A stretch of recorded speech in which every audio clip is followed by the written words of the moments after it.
Released in 1984 and directed by John G. Avildsen with a beautiful musical score by Bill Conti, The Karate Kid is the ultimate story of friendship, facing your fears, and doing what must be done in order to progress in life. It's the story of discovering the joys of the human spirit through the art of karate. It's the story of Daniel LaRusso, played by Ralph Macchio, the new kid in town who very quickly makes enemies with some local bullies who torment him through an aggressive form of karate. Daniel is befriended by local maintenance man Mr. Miyagi, played by Pat Morita, an Oki-1 World War II veteran. Miyagi and Daniel go to the Cobra Kai Karate Dome to confront the karate teacher who's been teaching Daniel's bullies this aggressive, violent form of karate, only to discover that the Kaibrako sensei, John Kreese, is literally mad, but agrees to warn off his students from hassling Daniel if Daniel agrees to fight in an upcoming karate tournament. So Miyagi teaches Daniel the true spiritual ways of karate. So not only can Daniel face his bullies, but become a better person with more empathy and wisdom. And of course, how can we forget many of the memorable lines to come out of The Karate Kid, such as wax on, wax off, and get him a body bag. And not forgetting, of course, it's the movie that made us all fear brutal karate students wearing skeleton costumes. Seriously, back in the day, that was frightening. So today we are going to look into 10 things that you may not know about the Karate Kid. Some of these facts just as weird and as random as this picture of Mr. Miyagi eating ice cream with Daniel's Cobra Kai bullies. So let's get the body bags ready and check it out.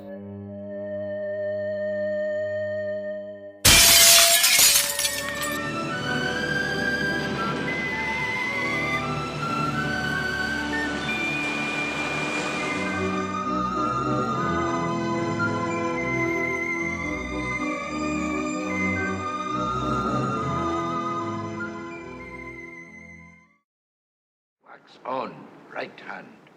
Wax off, left hand.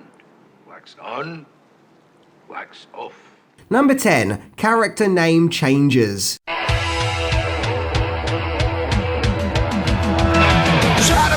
So as we all know, the main protagonist in the movie is teenage boy Daniel LaRusso, and his arch nemesis, the often brutal but yet still relatable Johnny Lawrence. Never before has a high school duel looked so tense. But regardless, in the original script, the characters had different names, as Daniel LaRusso was Daniel Weber, and Johnny Lawrence was Donald Rice. Maybe it's because the names are now so iconic, but it just feels like those names would have been weird. Then there's the movie name itself, as there were some legal issues, as DC Comics had a series of comic books called The Karate Kid, and in order for the movie to use the name, a fee had to be paid to DC. And it also had to be mentioned in the credits.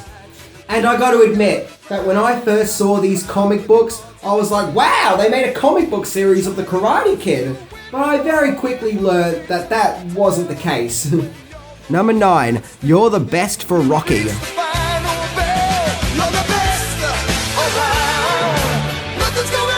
The Karate Kid already has a Rocky connection, what with the director John G. Avildsen having directed the original Rocky along with Rocky V.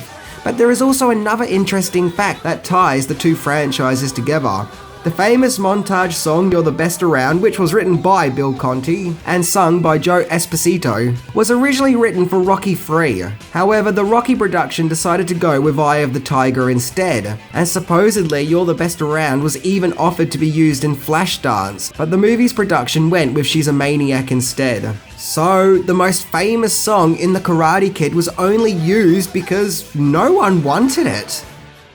It kind of makes sense that You're the Best was originally written for Rocky III. I mean, after all, it features that line, history repeats itself, as in Rocky has played this game before, whereas when it was played in The Karate Kid, it was Daniel's first karate tournament. Number 8. Deleted blueberry pie scene.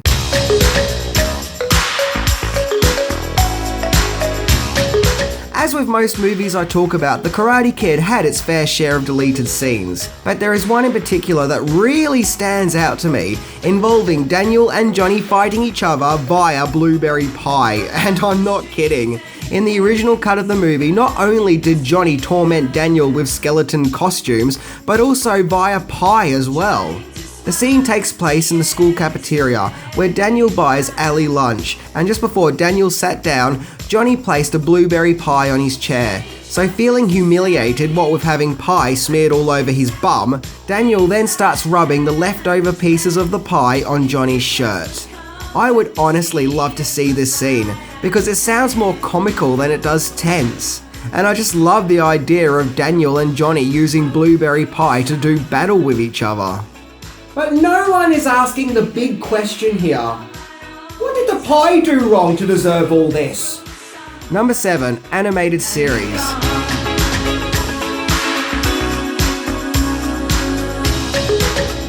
Yes, that's right, in 1989 a cartoon series based on the Karate Kid came out, which, going by the cartoon's intro, Mr. Miyagi and Daniel now seem to be secret agents, going around the world on explosive missions, because, you know, as you would expect from a movie about a boy who wants to stop being bullied.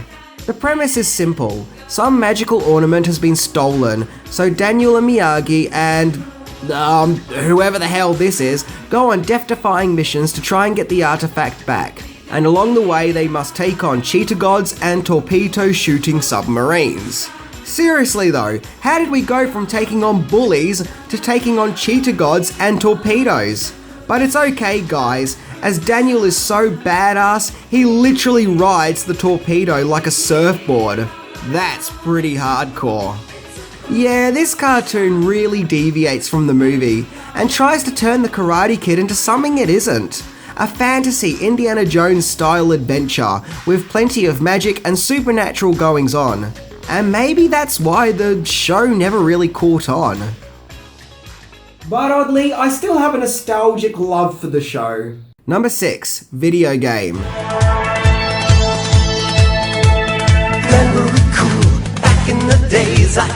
So what with Nintendo being the big thing at the time, it seemed inevitable that the Karate Kid would get its own video game. And the difficult gameplay in this game is legendary. Many young gamers have traumatic childhood memories thanks to this game. But that said, it seems to also have a fan base of loyal fans who also loved playing this game at the same time. Released in 1987 at the height of the Karate Kid fame, the side-scrolling game is a mishmash of the first and second movie. The game starts off with Daniel fighting in the tournament, and then after that he's fighting thugs on the streets of Okinawa, where the second movie is set. The game ends in the arena where the second movie ends, where Daniel must fight Chozen.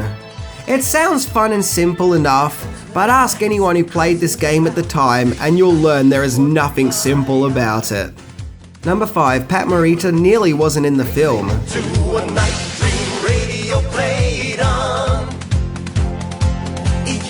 No doubt about it, legendary actor Pat Morita gives the film so much heart and wisdom, and gives a performance that makes the movie that bit more special and able to get into the viewer's hearts. Not to mention the fact that he and Ralph Macchio did have amazing chemistry.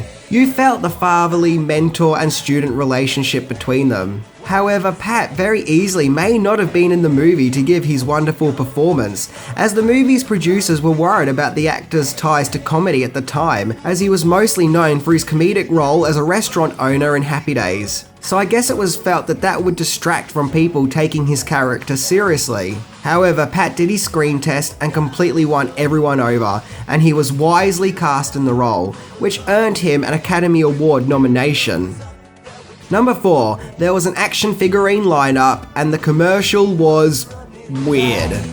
I could ride all night. So of course, Karate Kid got an action figurine lineup, which has become somewhat forgotten, just like many other figurine lineups I talk about.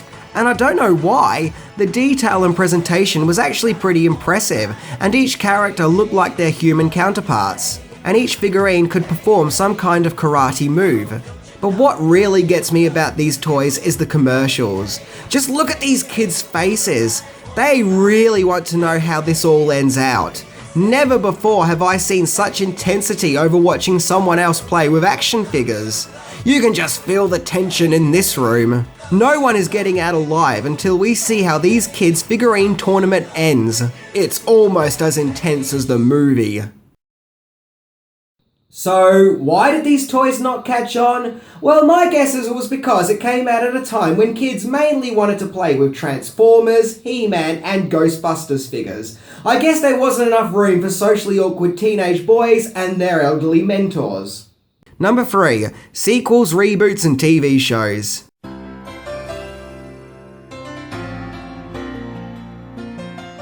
So naturally, given The Karate Kid was a huge hit, sequels would ensue, and 2 years later we got The Karate Kid Part 2, where this time round the action takes place in Mr. Miyagi's hometown, Okinawa. And I feel like this time it's Miyagi's story, as opposed to the original where it was Daniel's story. I actually really like Part 2, and I love how you get to know more about Miyagi's backstory, and how his troubled past comes back to haunt him. And of course there's a bully for Daniel to do battle with, this time it's Chozen, who I actually found more frightening than Johnny when I was a kid, because he generally comes across as dangerous. But unlike Johnny, he isn't an interesting character. I could relate to why Johnny was being a dick to Daniel, but Chozen feels like he's just being horrible to Daniel for the sake of being horrible. Either way, despite its flaws, I actually really like it.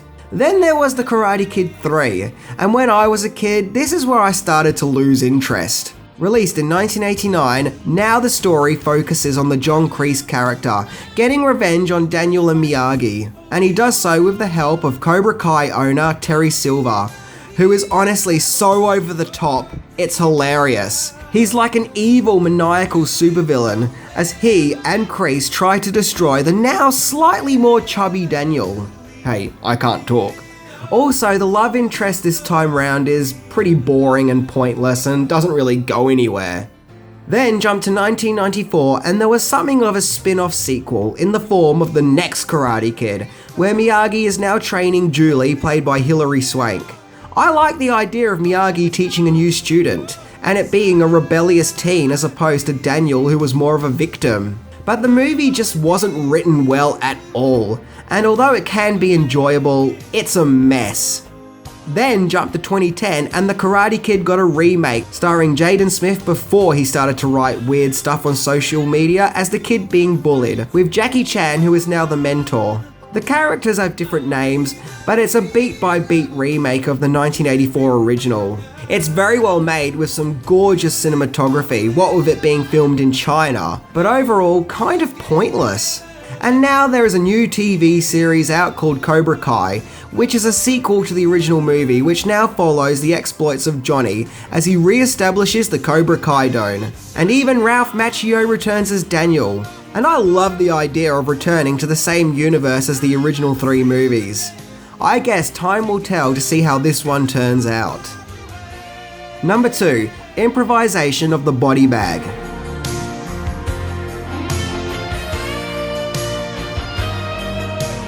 The original Karate Kid has many memorable lines, as mentioned, one of them being, "Get him a body bag." Yeah!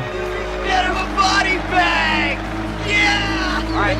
When one of the Cobra Kai goons tries to belittle an injured Daniel during the tournament climax. The line was spoken by actor Rob Garrison, who played one of the Cobra thugs, and it was during the filming of that scene that he improvised the now famous body bag line.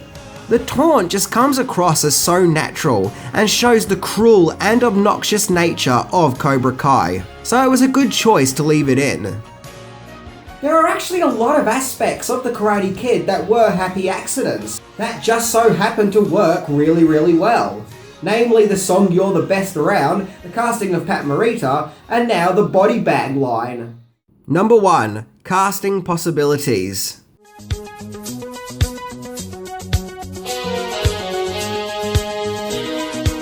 Yep, everyone loves them casting possibilities that I talk about. But regardless, there is something very likeable and sincere about the way Ralph Macchio plays Daniel LaRusso.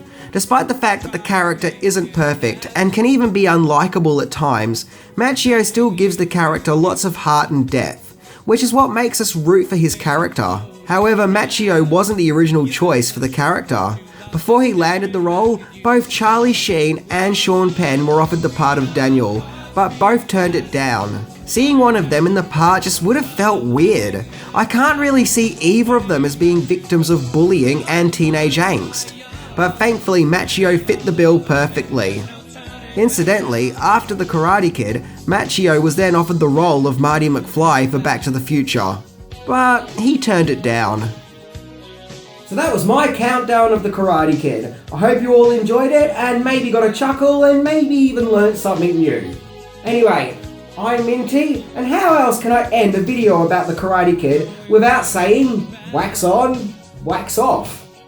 See ya!